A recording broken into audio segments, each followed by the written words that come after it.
여러분 혹시 이런 경험이 있으십니까?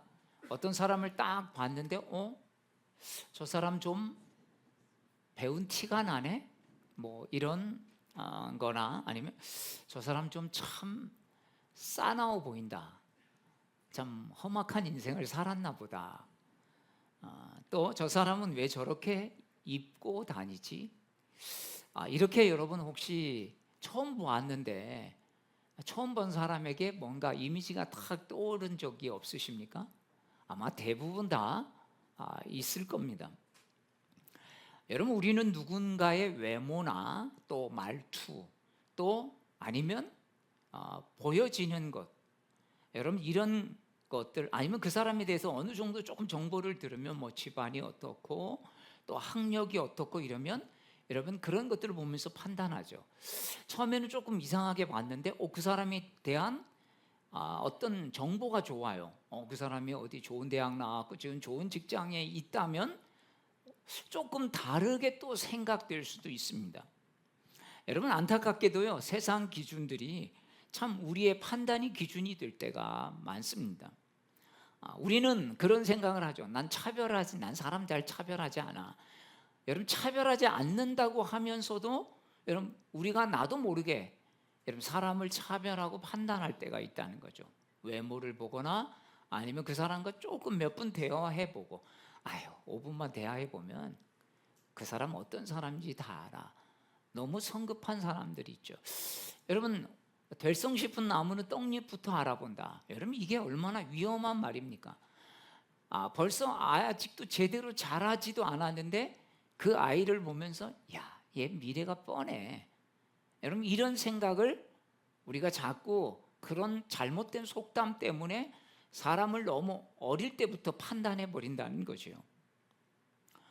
여러분 만약에 그 자식이 우리 자녀라면 어떻겠습니까? 여러분 그거 허용하시겠어요?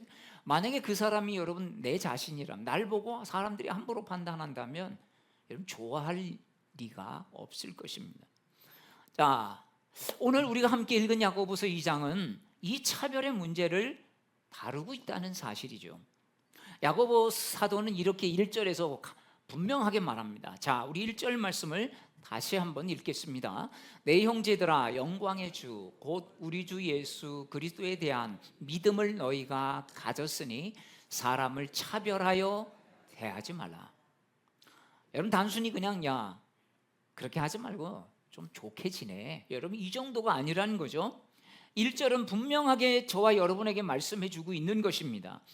주 예수 그리스도에 대한 믿음을 너희가 가졌으니, 여러분 저와 여러분은 어떤 사람이라고요? 예수 그리스도에 대한 믿음을 가진 사람이라는 것입니다. 자, 그래서 차별하면 안 되는 거라는 말씀이죠.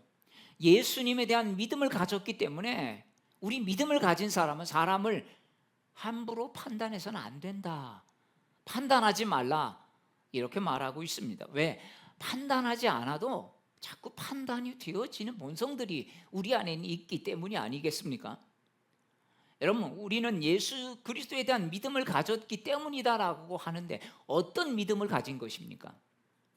주님은 누구도 민족으로 인종으로 가진 것으로 학벌로 차별하지 않는다는 믿음이죠. 왜? 주님께서 우리를 그렇게 대하셨기 때문입니다. 주님이 우리를 그렇게 차별하시지 않았는데 우리가 차별받지 않으면서 우리가 차별하고 있다는 거죠. 당신은 오늘날과 다른 차별 있는 시대였습니다. 엄연한 계급 사회였죠. 여러분 요즘은 차별이 없다라고 하지만 요즘도 어떻게 보면 좀 직업이나 아니면 재산에 따라서 함부로 차별할 수 없지만 여러분 그런 부분들이 있지만 옛날에는 노골적으로 여러분 차별하는 계급 사회였습니다. 엄연히 왕족이 있었고 귀족이 있었고 평민이 있었고 노예가 있던 시대였던 것이죠. 세상에 이런 차별이 어찌 보면 좀 완화된 모습으로 교회 안에도 있었던 것입니다. 왜? 밖에 나가면 왕족 있고 귀족 있고 서민, 평민들이 있고 노예가 있었기 때문에 교회 안에도 이런 사람들이 있었던 거죠. 여러분, 한국의 초대교회 때도 왕족이 있었고 또 거기에 백정들이 있었던 것이죠. 참 한국교회 보면 놀라운 역사가 일어납니다.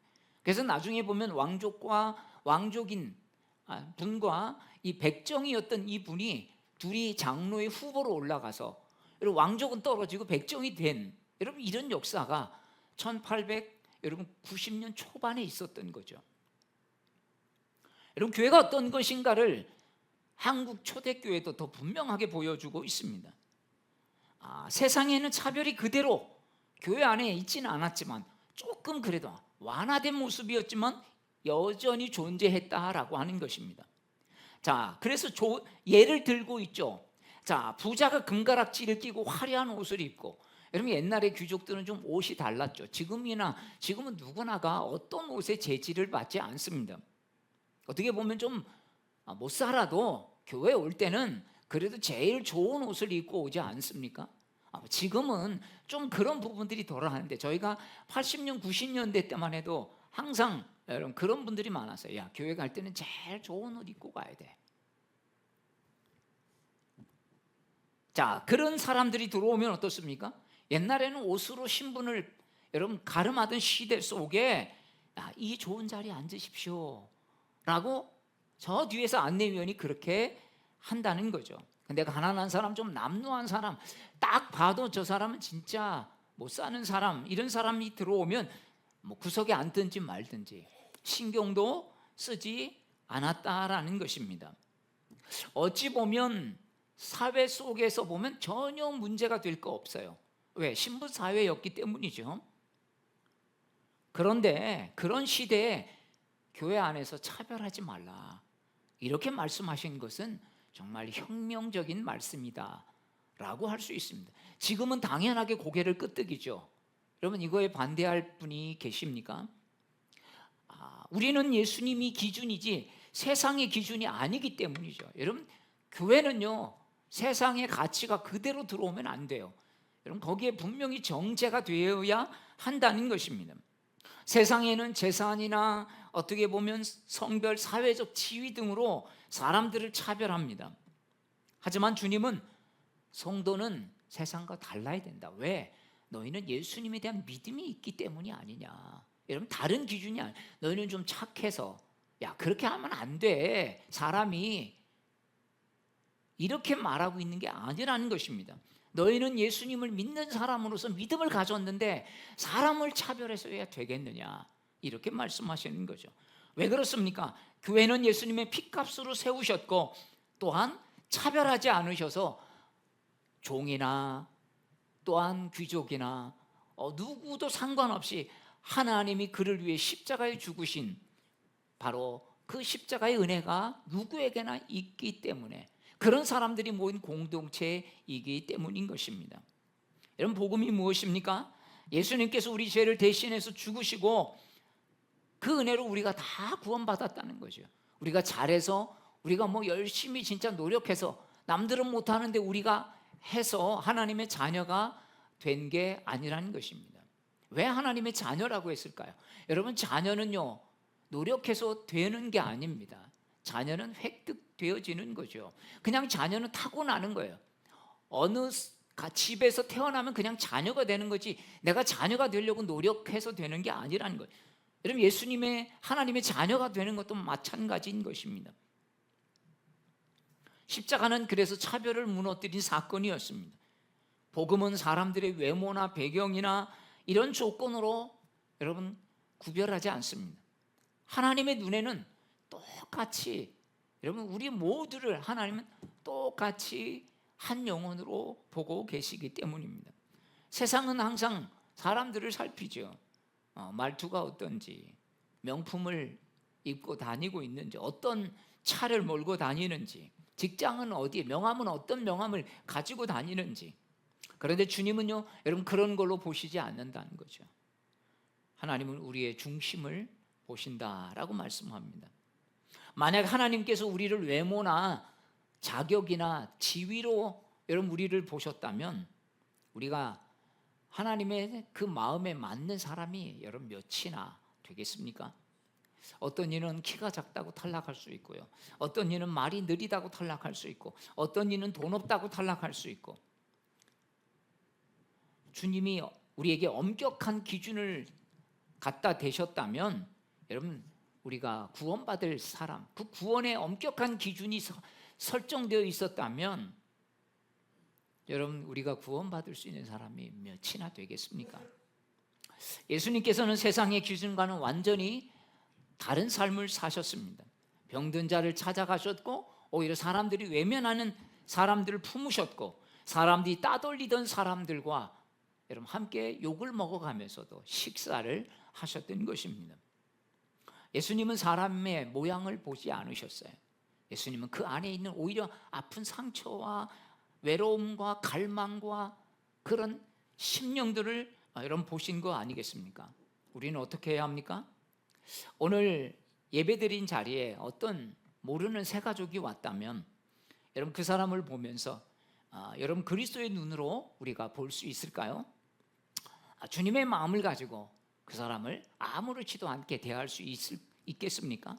생각해 보십시오. 지금 내가 다니는 교회에서 여러분 차별이 벌어지고 있다 이러면 여러분 교회 오고 싶으시겠습니까? 직책이 높거나 아니면 돈이 많으면 대접받고, 외모가 좀 어렵고 좀 또 별로 아니면 여러분 그런 사람들 별로 홀대하고, 이런 교회라면 여러분 다니고 싶지 않을 것입니다. 잠깐만 무시당해도 참 교회 오고 싶지 않은 이런 마음이 있지 않습니까? 여러분 내가 싫은 것이라면 다른 사람도 싫은 것입니다. 그래서 교회는 예수님의 몸이라고 사도 바울이 고린도전서 12장에서 이렇게 말합니다. 몸은 하나인데 많은 지체가 있고, 몸에 지체가 많으나 한 몸이라 그리스도도 그러하니라. 아멘. 여러분 교회 안에 모든 성도가 각자 다른 모습을 하고 있지만, 다 역할이 다르지만 여러분 똑같다는 것입니다. 다 중요하다는 것이죠. 주님은 교회에 기여하지 못한 사람도 여러분 또 중요하게 여기시고, 교회에 봉사하지 못하는 사람도 여러분 한 영혼으로 보시는 것입니다. 믿음 없어서 주일 예배 잘 드리지 못하지만 여러분 그런 성도도 여러분 똑같이 한 영혼으로 보고 계시는 것입니다. 오죽하면 예수님께서 이런 비유를 하셨겠어요. 99마리 양을 두고 길 잃은 한 마리 양을 찾아 나서는 예수님의 모습. 많은 사람들이 이걸 보면서, 아니 99마리 다수가 중요하지 어떻게 한 마리를 찾아서 그렇게 할 수 있느냐.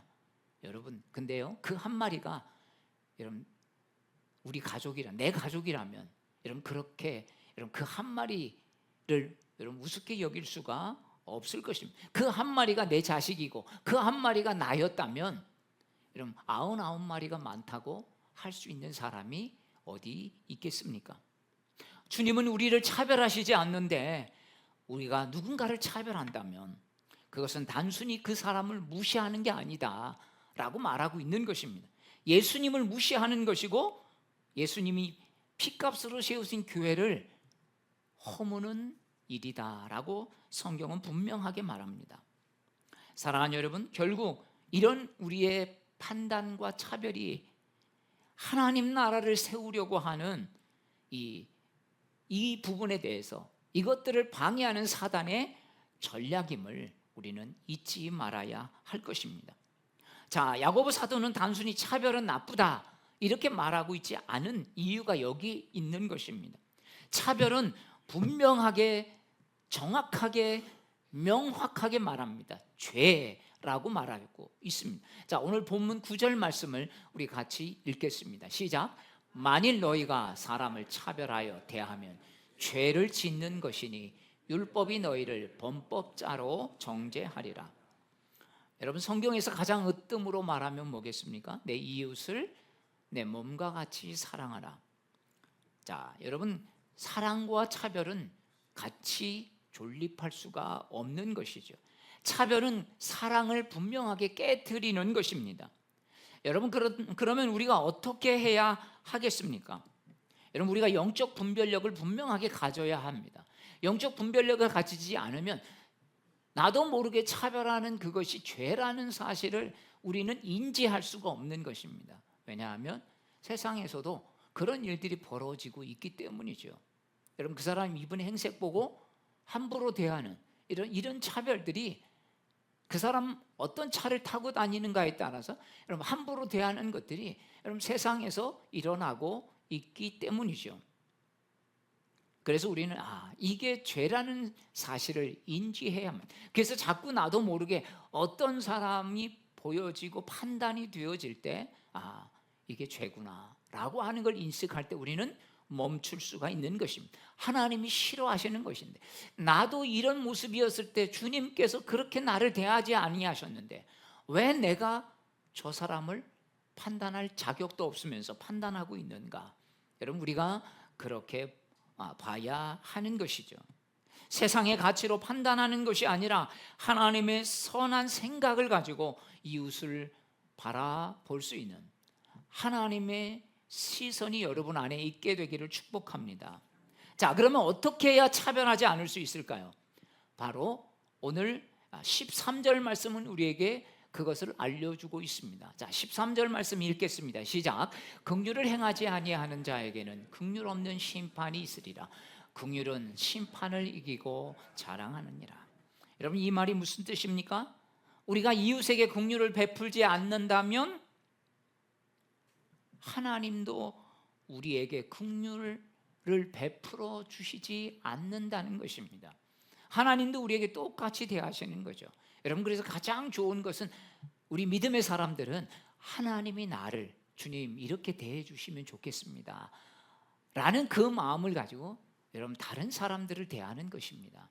하나님, 내가 이 사람을 이렇게 대하면, 지난번에 제가 그런 말씀을 드렸죠.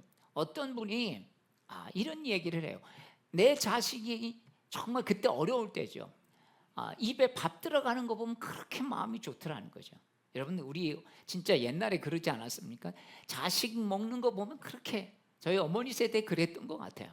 그런데 그때 그 마음을 알고 나서 이분이 좋은 쌀만 있으면 싸게 사다가 동네 사람들한테 한 푼도 남기지 않고, 이윤을 남기지 않고 그 수고를 해서 좋은 쌀을 동네에 나누어 준 것입니다. 파는 거죠, 그대로.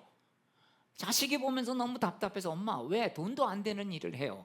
야, 다 이 사람들 하나님의 자식들인데 하나님이 자식에게 밥 들어가는 모습 보면 얼마나 하나님 기뻐하시겠니? 오직 자기 어머니는 그 한 가지로 그 일을 행하셨다는 거예요. 참, 여러분, 그런 자식을 둔, 그런 어머니를 둔 자식의 모습이 여러분 삐뚤어질 수 있을까요? 참, 그분이 와서 코스타 와서 강의를 하는데 야, 저래서 저렇게 반듯하시구나, 그런 생각을 하게 되었습니다. 여러분, 우리가 긍휼의 마음으로 사람을 품고 이해한다면 여러분 우리는 좀 더 용서하기가 쉬워질 것이고, 또 우리도 긍휼을 통해서 주님께서 우리를 덮어 주실 것입니다. 예수님께서 산상수훈에서 이렇게 말씀하시지 않았습니까? 긍휼히 여기는 자는 복이 있나니 긍휼히 여김을 받을 것이며.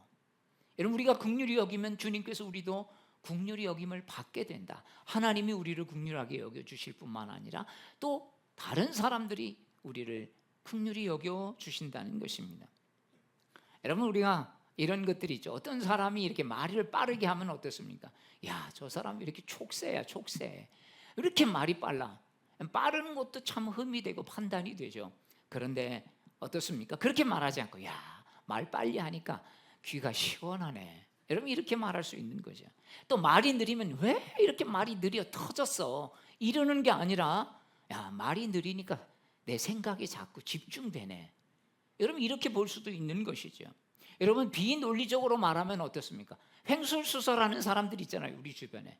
그러면 그 조각들을 주워 맞추려면 어떻게 됩니까? 상상력이 발휘가 되죠.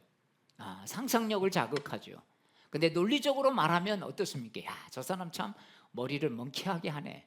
여러분, 언제든지 우리가 나쁘게 볼 수 있는 것도 여러분 긍휼의 마음을 가지고 있으면 좋게 볼 수 있다는 것입니다. 사랑하는 여러분, 이렇게 되면 우리가 서로를 더 좋은 눈으로 바라볼 수 있지 않겠습니까? 정말 때로는 어떤 사람에게 이해되지 않는 행동들이 보일 때 여러분 우리가 무슨 생각을 할 수 있겠습니까? 왜 저렇게 하는지 나는 지금 이해 못하겠지만 다 이유가 있을 거야. 여러분 정말 그렇습니다. 다 그 사람이 이상한 행동을 할 때는 다 이유가 있는 것입니다. 그러면요 이해가 되어진다는 것이죠. 미국의 한 교회에 있었던 실제 이야기입니다. 어느 주일에 한 노숙자의 모습을 행세한 사람이 예배에 참석한 것입니다. 사람들이 그 사람을 피하죠. 아무도 가까이 하지 않으려고 했습니다. 그런데 그분이 옆에 앉자 한 사람이 그 집사님 옆에 앉았습니다. 함께 예배를 드렸어요. 예배가 끝나고 노숙자가 이런 말을 했다고 합니다. 사실 오늘 저는 이 교회를 시험하러 왔습니다. 사람들이 저를 어떻게 대할지 보려고요. 그런데 당신 덕분에 저는 오랜만에 하나님의 사랑을 느꼈습니다. 여러분 긍휼은요 사람들을 이렇게 살리고 하나님을 보게 만드는 것입니다. 이 집사님의 따뜻한 행동 하나가 정말 복음이 무엇인지 예수님의 사랑이 어떤 것인지를 분명하게 보여준 것입니다. 사랑하는 여러분, 우리가 이 한 주간 있으면서 또 많은 사람들을 만나게 될 텐데 뭐 시장을 가든 또 직장을 나가든 또 일터에서 아니면 여러분 가정에서도 정말 때로는 못마땅하게 보이는 구석이 있을지라도 여러분 주님이 우리를 바라보시는 긍휼의 눈으로 여러분 그 사람을 바라볼 수 있기를 축복합니다. 여러분 함부로 외모를 보고 판단하지 마십시오. 그 사람 행색을 보고 판단하지 마십시오. 여러분 제 경험인데요, 여행을 같이 가면 우리 지방 사모님들 중에 꼭 이런 분들이 계세요. 말도 안 하고 사진을 확 찍어가지고 그것도 찍어서 나한테만 주면 되는데 제 사진을 공동 카톡에 막 올리는 거예요. 이게 불편하더라고요 저는. 아니면 차라리 찍을 때 자 여기 보세요 그러면 이렇게 표정을 짓잖아요. 그러면 되는데 이상한 제가 표정을 좀 하고 있을 때 찍으면 그게 저만 보는 것도 아니고 제 얼굴을 공동 그 목사님들 사모님들 그 부부가 모여있는 카톡에 막 공동으로 마음대로 올려버리니까 마음대로 찍어가지고 이게 되게 불편하더라고요 저는. 그래서 좀 언젠가 한번 말씀을 드릴까 그러다가 아직까지 얘기를 못하고 있는데 여러분 때론 묘한 표정을 내가 묘한 표정을 언제나 지으면 안 되겠다, 그냥 늘 웃는 표정을 지어야 되겠다 이렇게 생각하고 끝냈지만 사실 그런 거 찍혀서 올라가는 것도 별로잖아요 여러분. 그렇죠? 사소한 것도 별로 좋지 않은데 여러분 자꾸 어떤 사람이 나의 옛날 모습을 생각하면서 나도 모르게 그 사람을 판단한다면 여러분 어떻겠습니까?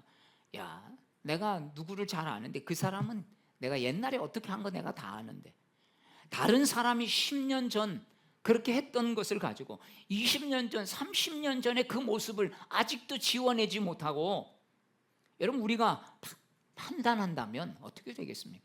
여러분 이것도 똑같은 거 아니겠어요? 이미 30년 전에 그 사람은 지금 30년 전 사람이 아니죠.